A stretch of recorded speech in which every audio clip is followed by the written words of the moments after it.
Good morning. We are continuing on with that slope-intercept form, continuing with yesterday's direct variation, working with that.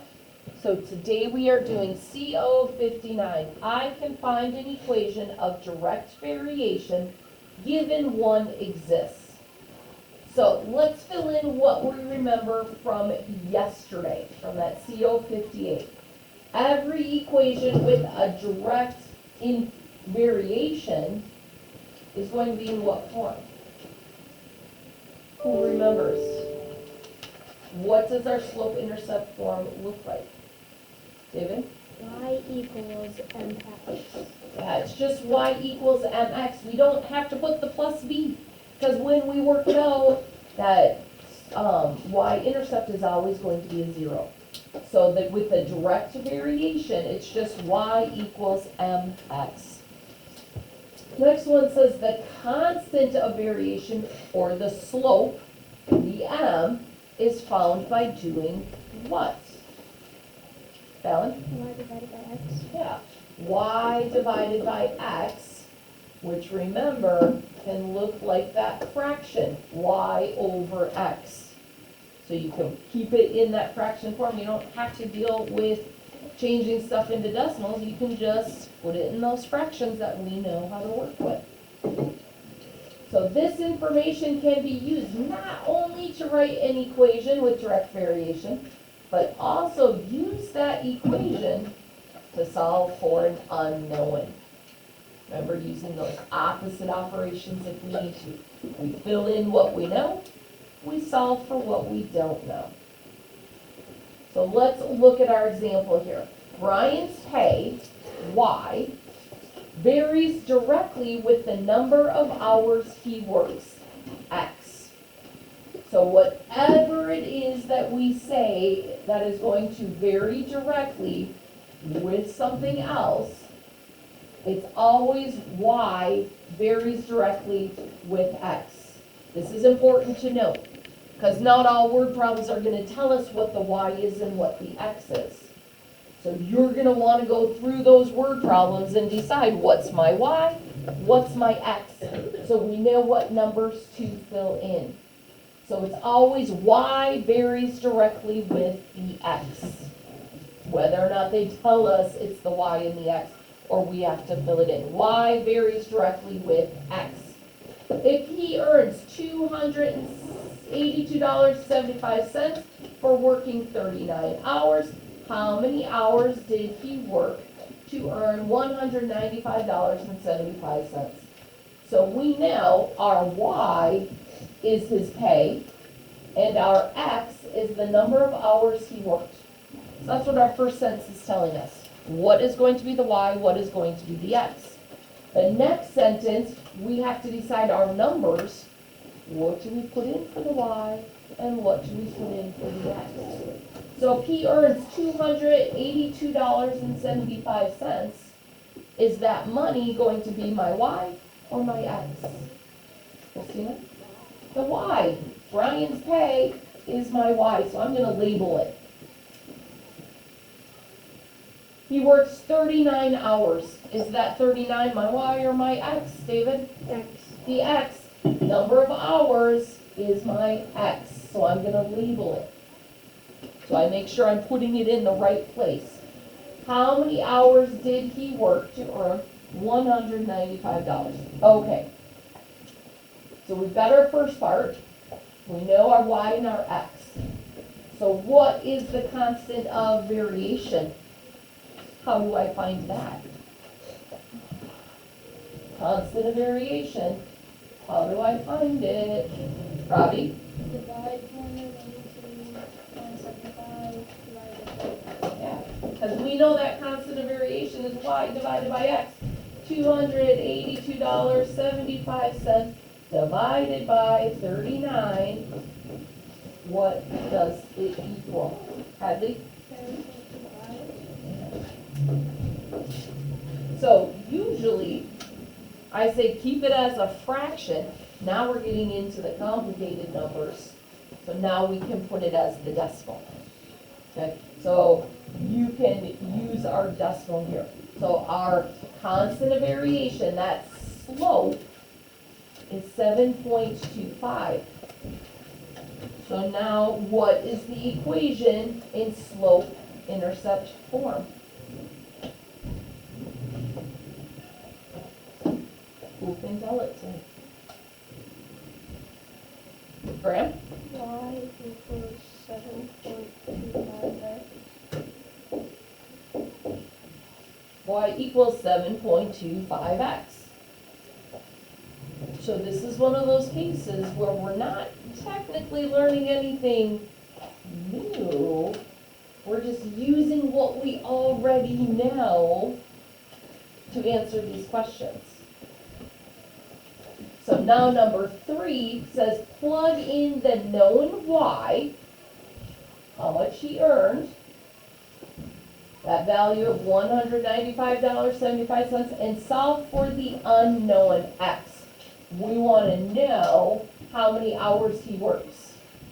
So we're going to use our slope-intercept form with this slope, and we're going to put what we know and solve for what we don't know. So we know the money, we know money is our Y. We know that equals our slope times the X, that's our question mark. How many hours did he work? So how do I solve this, Robbie? Divide 195 by 7. Why am I dividing out that 7.25, Robbie? Because right here we're multiplying. We want to get the X by itself. So we need to do what? Opposite operations. So if we were multiplying, now we're going to divide both sides. We want to move that 7.25 to the opposite side of that equal sign. So we are left with just the X. That's going to tell me how many hours. What is 195.75 divided by 7.25? Claire? 27. So, what is that 27? Amala? So our question is, how many hours did he work? We're saying he works 27 hours. Does that logically make sense? Yeah. We know when he worked 39 hours, he worked $282.75. So if he's working 27 hours, that's less. So it makes sense that our pay is going to be less. So logically, it makes sense. If I would have gotten like 50 hours there, and I looked at that, it wouldn't logically make sense. He's working more, he should get paid more, but he's being paid less. So always look back, does it logically make sense? Okay. So, let me scroll up. Now, for each situation below, you're gonna find, oh my goodness, you're gonna find the constant of variation, write the equation in slope-intercept form, and then use that equation to answer the question. Who remembered what I said on the top? What do we need to remember about the Y and the X? Do you want to give it a try? Is it the varies like directly? What varies directly with what? The X, the Y, the X. So remember up here, the Y varies directly with the X. And I said, this is important to remember because they're not going to always tell us what's the Y and what's the X. So that's the first thing we have to figure out with these word problems. Y varies directly with X. So you're going to want to remember that. Y varies directly with X. So I see that varies directly here. So the profit Mary earns is my what? The Y. with the number of her books. So what is the number of books, Amala? The X. So I truly go through, now I write my Y and my X, so I remember what's the Y and the X, because it's super easy to get confused and flip things around. So you put the Y over that first part, the profit. It varies directly with the number of books, that's my X. So now I'm gonna look down and say, if Mary earns $601.65 for selling 63 books, how much will she earn for selling 59 books? So I'm gonna fill in my Y's and X's, so I know what I'm working with. So, $601.65, is that a Y or an X? Amala? The Y, that's profit, that's the money. 63 books, is that a Y or an X, Christina? Number of books is my X. How much will she earn? Is that a Y or an X? How much she's going to earn, Harper? It's a Y. That's the profit. That's our question mark. 59 books. 59 books, a Y or an X, Addie? That's the X. Number of books is my X. So now that I know my Y's and X's, that's always my first step, finding the Y's and X's. Now I'm going to find the constant of variation. How do I find that? Luke? You divide 63 from 601.65. As you remember, that constant of variation is Y divided by X. So $601.65 divided by my 63 books. What is my constant of variation? Robbie? 9.55. Now, I have to write the equation in that slope-intercept form. What is my slope-intercept form? Christina? Y equals 9.55x. Okay, now I have to answer my question. How much will she earn for selling 59 books? How do I solve that? What am I going to put into my equation to solve for my unknown? Beckett. So tell me the equation. Y equals 9.55 times 59. So we don't know the Y. That's our question. How much is she earning? We do know our slope, 9.55. We know our X is 59. So how do I solve it? How do I figure out how much she's earning? We just multiply. I'm not moving anything to the opposite side of the equal sign, so I don't have to do any opposite operations.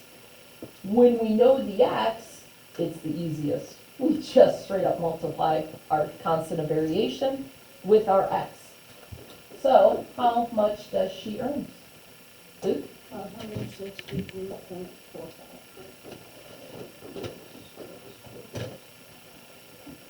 So that is how much she's earning, so I'm gonna write it with my dollar sign. Now I'm gonna see, does that logically make sense? When she sold 63 books, she's earned $601. So if she's selling 59, it's a little bit less. Her earning is going to be a little bit less.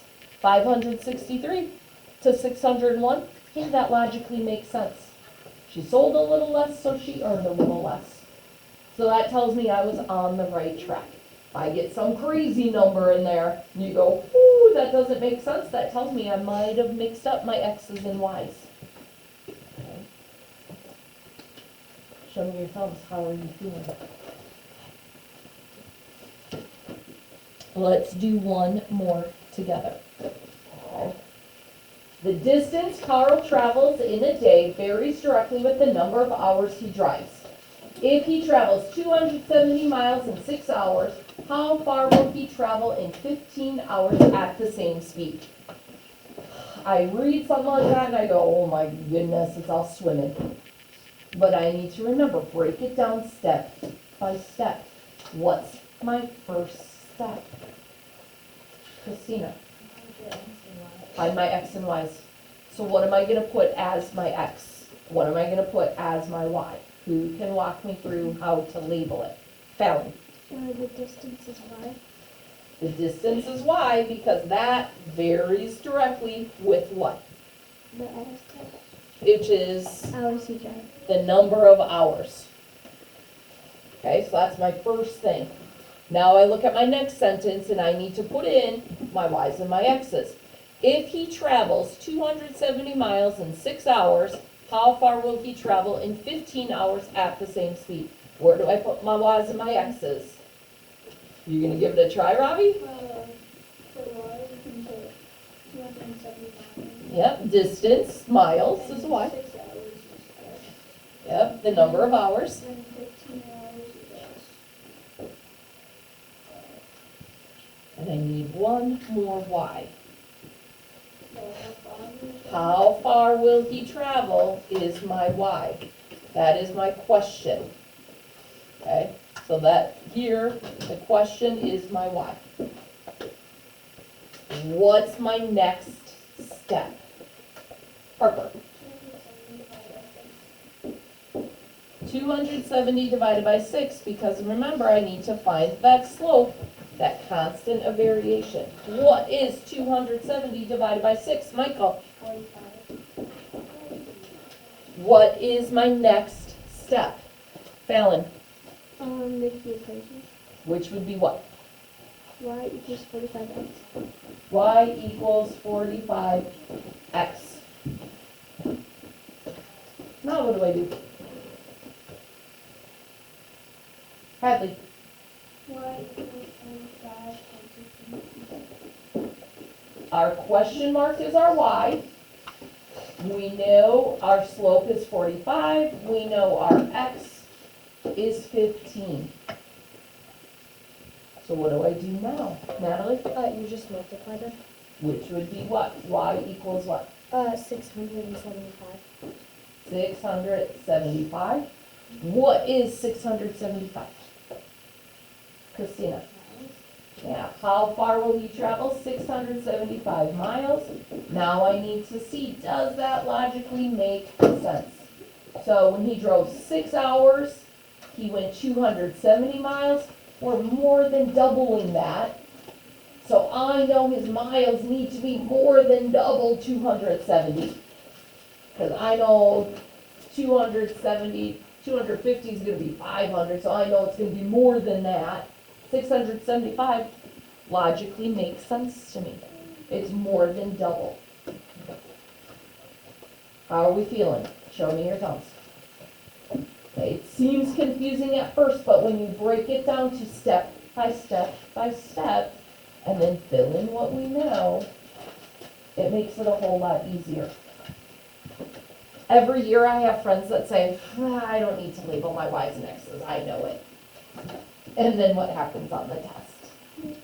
They make simple mistakes. They plug in the wrong numbers into the wrong variables, and they make mistakes. So when I tell us to follow the steps, it's because I know what mistakes people make. This can be tricky, okay? It's really not hard, it's all stuff that we've done, but having to put it all together gets tricky. So make sure you go slow, you figure out your y varies directly with the x, label your y's and x's so you're filling things in correctly. You have to find your slope, you have to find that slope-intercept form so you can plug in what you know to find what you don't know. So let's look at our homework page.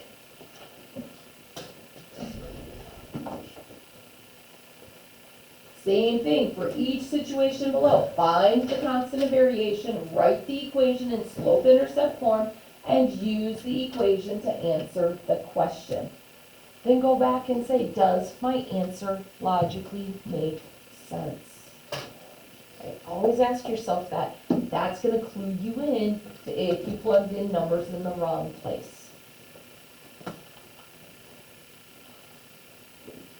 Then we have our review at the bottom.